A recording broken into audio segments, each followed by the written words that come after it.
share their wine and their knishes with you. And then they'll send regards to Shloimen. But the butcher is so lonely. My Bubba's kettle whistles for me.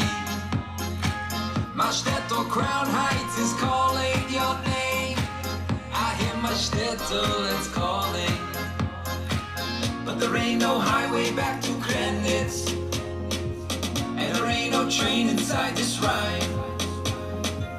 I close my eyes and say, just a click away. Welcome to the shtetl of mine. A good vach. Shavua Tov, how's everybody doing? That's 8 Days singing their song, My Shtetl is Calling. How's everybody doing? What a great way to start the new week. Let's light up the darkness with a new candle. Who is with us as we gather to do a little learning on a Saturday night? Pauline in Arkansas, Melissa in Great Neck, John in Sedona, Sharon in New Jersey, James in Indianapolis, Leah in LA. Paul in the Great Northwest, Patrice says shalom, Guy in Ohio, Paula shalom, all over there on the YouTube side. Seraphim, wishing everyone a happy Havdalah. We still have to do Havdalah here on a Saturday night. All right. Without further ado, let's just do it. Where are we holding? We are in Tractate Rosh Hashana, the 9th volume of the Talmud. We're on page 14 and still discussing the first Mishna of chapter 1, the 4 different New Years, and as we've seen even more than that, that we find in the Hebrew calendar for different purposes. And let's just do it. Let's just do it. It is taught in a Baraisa that Rabbi Yosei Hagalili says, the verse states, after you have gathered in from your threshing floor and from your winepress. That's Deuteronomy 16:13. This teaches that just as the grain that is brought to the threshing floor and the wine that is brought to the winepress are special in that they grow on the outgoing year's water, i.e. the moisture in the ground from the previous winter's rain. And the halacha, the law, is that they are tithed in accordance with the outgoing year. So too, anything that grows on the outgoing year's water is tithed in accordance with the outgoing year. So there's this idea that we've seen for animal tithes, for grain tithes, for other kinds of tithe, where we feel that we're blessed by the Lord's bounty in our lives, and we're going to tithe a certain percentage of that fertility, right? Of that growth, of that abundance that's been granted to us. And we have to tithe year by year a certain percentage. Now you might think, well, what difference does it make when the tithe date is? The fact of the matter is, I'm just going to give a percentage, right? 2% to the priest when the temple is standing, the next 10% to the Levite, and then that's the first tithe, and then the second tithe means a tenth, right? That's why the first part that is given to the priest, that's called the Teruma Gedola. That's just a 2%. Then comes the 10% to the Levite, and then the next 10% is the second tithe, that in the 7-year cycle, right? So 4 out of the 7 years, that's the second tithe, which a person would use to sort of fund the pilgrimage going up to Jerusalem. And that's in the first and second year, and in the fourth and fifth year. In the third and sixth year of the 7-year cycle, it's given to the poor. It's perhaps one of the earliest, mandatory givings to the poor and disenfranchised in world history. And then in the 7th year, there's no tithe because it's a Shemitah year. The farmers aren't planting. And they're not, therefore, reaping. There is sort of the aftergrowth that we can use for eating, but that's just for eating. It's not kind of production, as it were, neither for the farmers nor the shepherds. But we need a date in the calendar that is understood, to be before that date is for the previous year, after that date is for the current year. And we're setting aside a tenth of that group of grain, that bundle of grain, as it were, for that year. And after that date passes, now we're tithing for the new year. I mean, it's pretty much the same as a tax date is for paying your taxes in the IRS.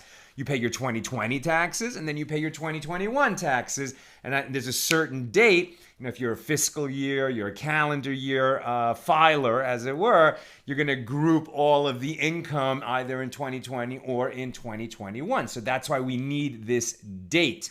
Now what's being introduced is this idea. It may not be when you harvest the grain. It might be that you pick a date earlier than that, because that grain is being given life, as it were, the grain is given sustenance by the rain, and that rain which soaked into the earth might be ascribed to the previous year, even though you harvested that grain in the current year, right? That's not in all circumstances, but that's what they're deriving now. So with that understanding, and tonight's page is somewhat short, let's just repeat what I just read, and maybe now we understand it more clearly. It is taught in a Baraisa that Rabbi Yosei HaGalili says. The verse states, Deuteronomy 16:13, after you have gathered in from your threshing floor and from your winepress. So this teaches that just as the grain that is brought to the threshing floor and the wine that is brought to the winepress are special in that they grow from the previous year's water, i.e. the moisture in the ground from the previous winter's rain, and the law is that they are tithed in accordance with the outgoing year, so too anything that grows on the outgoing year's water is tithed in accordance with the outgoing year. And this comes to exclude vegetables, which grow on the incoming year's water, as their growth cycle is short and they are nurtured by the rain that falls while they are growing. Consequently, they are tithed in accordance with the incoming year.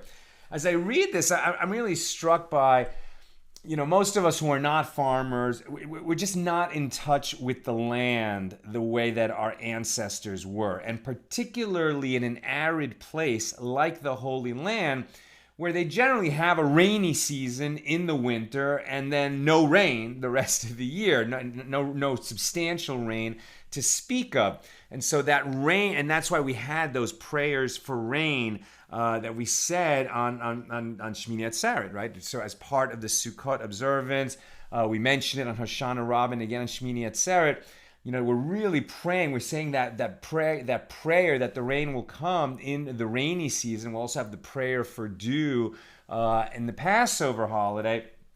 And and if there wasn't enough water, it could bring in a famine. I mean, and people were so aware of the state, the status of water in their lives.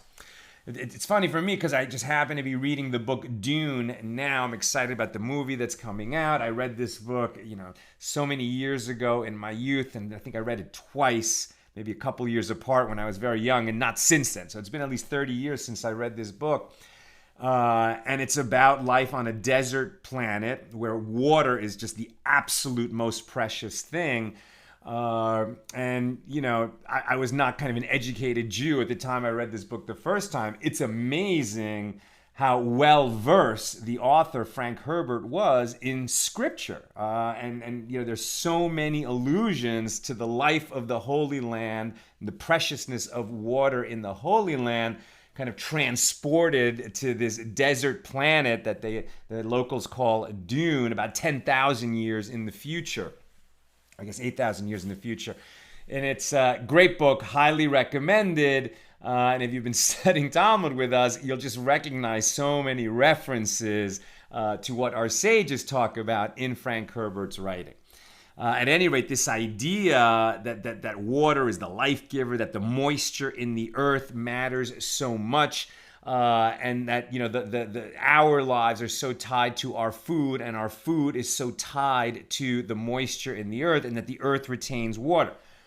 you don't have to be Jewish to be plugged into this either. I mean, if you're in California, we talk plenty about water and water shortages here, and there's many places on earth where it matters, right? Where water really matters. I mean, the African subcontinent as well. All right, let's continue. Rabbi Akiva says, this is the way the verse should be expounded. After you have gathered in from your threshing floor and from your winepress, this teaches that just as the grain that is brought to the threshing floor and the wine that are brought to the winepress are special in that they grow on most water.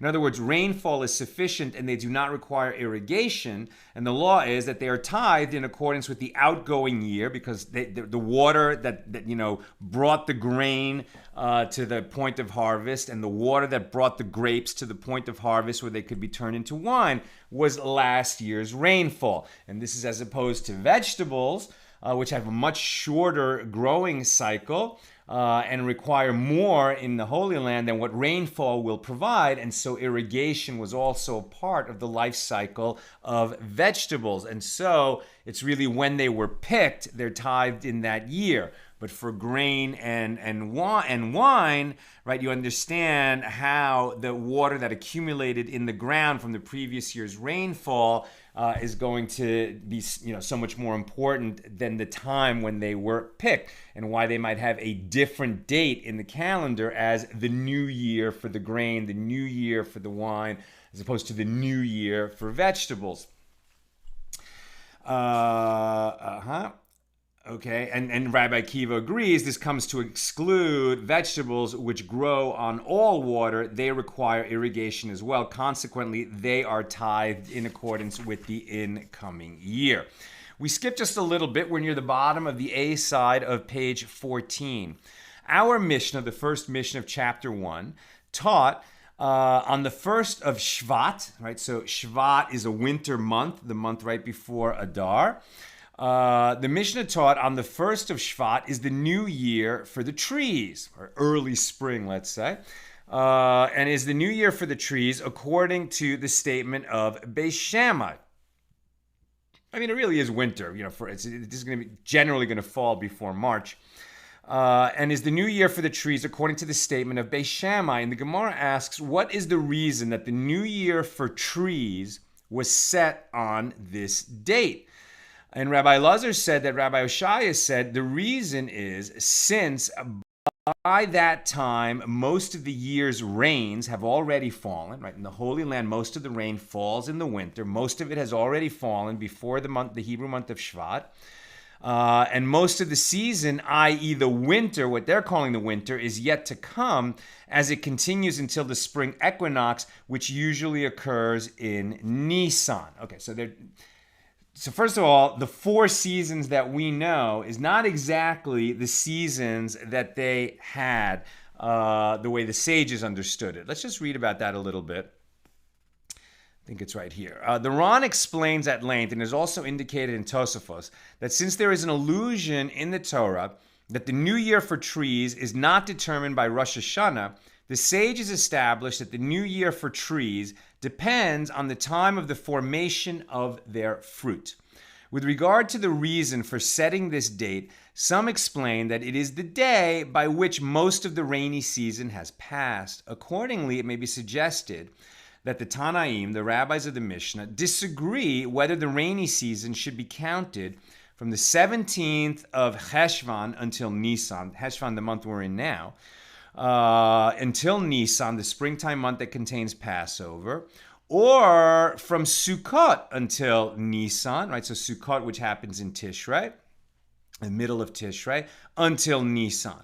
Others connect this to the dispute between Rabbi Meir and Rabbi Yehuda that defines 6 seasons, right? So at least according to some opinions, there are 6 seasons. So it's a very different understanding than we have of what the seasons are. What were the 6 seasons according to this opinion? Seed time, winter, cold months, harvest, summer, and hot months. According to one opinion, winter ends on the 1st of Shvat, and according to the other, it ends on the 15th of Shvat. And the author of the Meiri explains that this date was set in the middle of the rainy season. Alternatively, the opinions of Beis Shammai and Beis Hillel may be based on a dispute as to when the sap rises in a tree.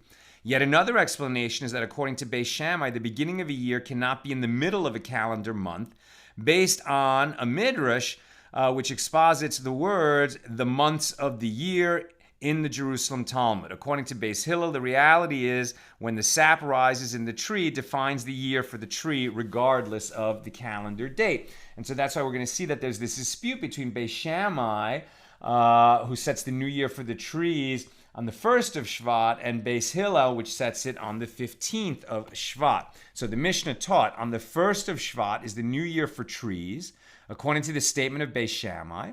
And the Gemara asks, what is the reason that the new year for trees was set on this date? And Rabbi Lazar said that Rabbi Shaya said the reason is since by that time most of the year's rains have already fallen, and most of the season, i.e. the winter, is yet to come, it continues until the spring equinox, which usually occurs in Nisan.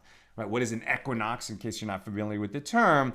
It's the first day of spring, March 21st, when night and day are the same length, just like the fall equinox,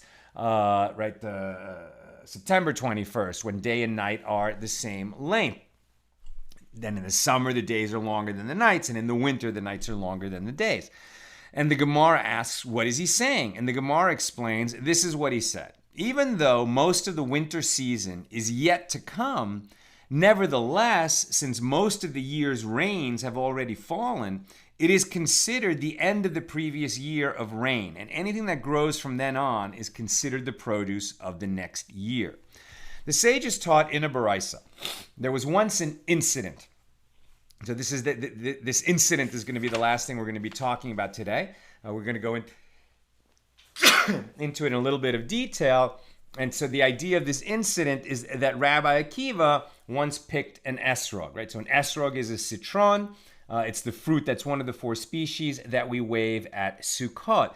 And he picked it at a time when it was unclear which year it belonged to. And so Rabbi Akiva is going to end up setting aside 2 tithes, one for the previous year and one for the next year, because he's not sure in which year the citron should be tithed. And now the sage is going to analyze what is the meaning of this incident and how could he behave this way, because it seems to contradict at least one interpretation of the law.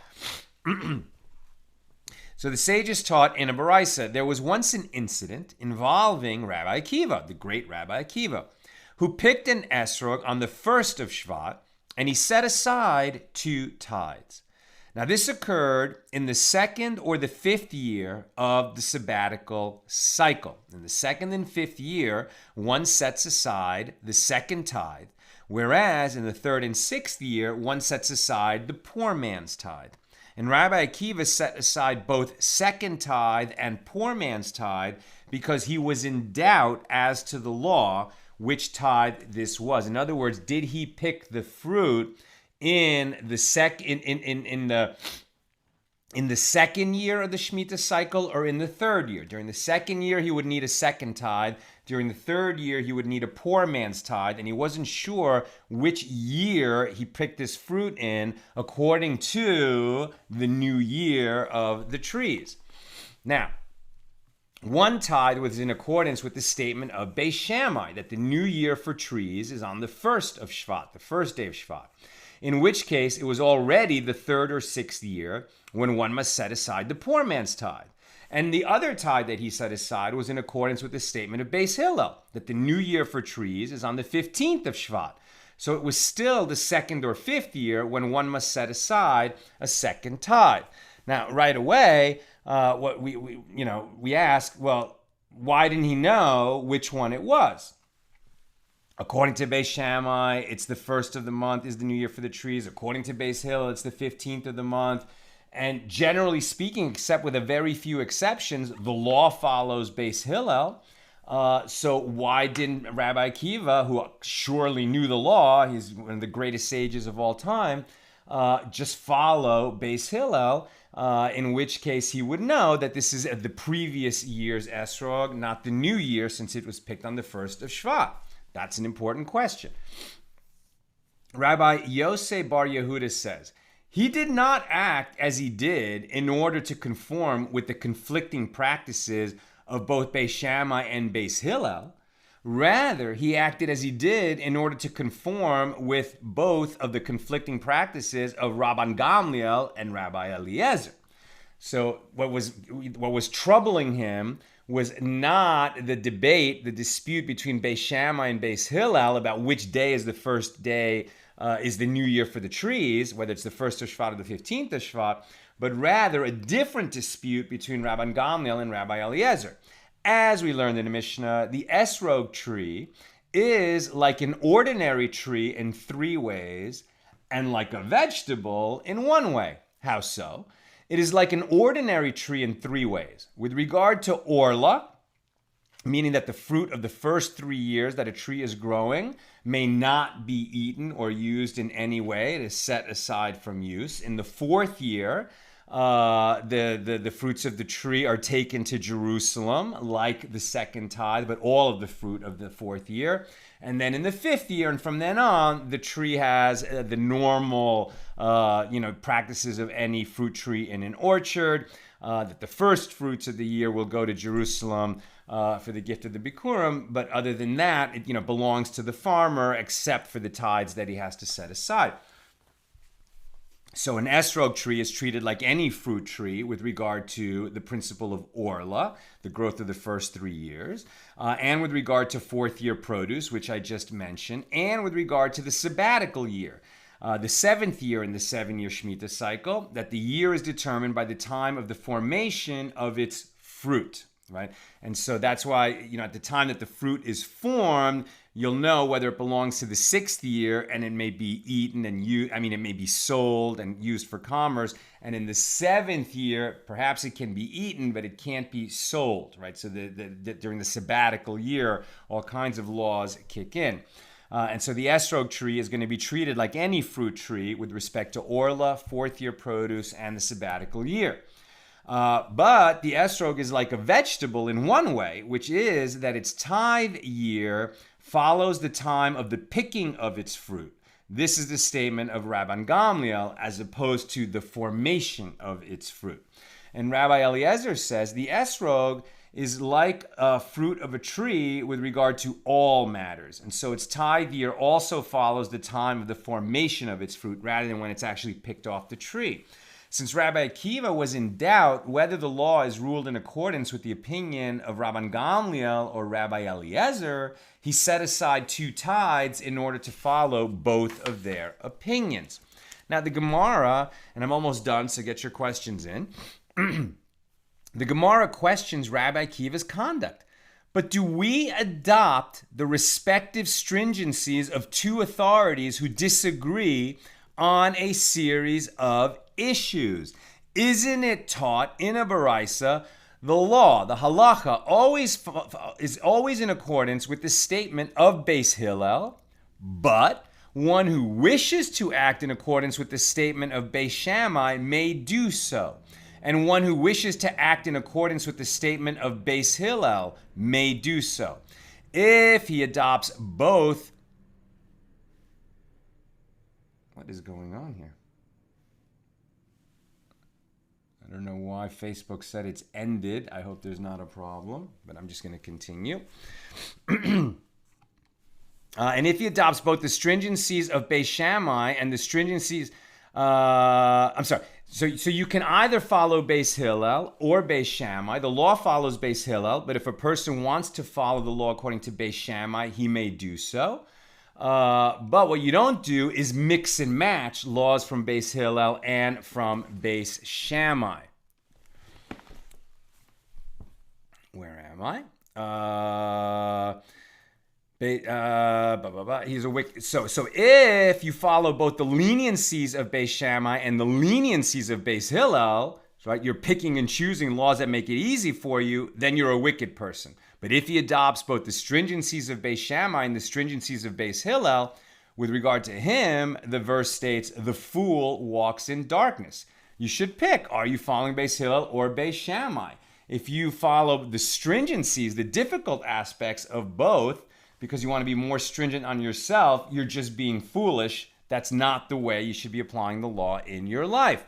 Rather, one should act either in accordance with Beis Shammai, following both their leniencies and their stringencies, or in accordance with Beis Hillel, following both their leniencies and their stringencies. If so, why did Rabbi Akiva follow two contradictory stringencies?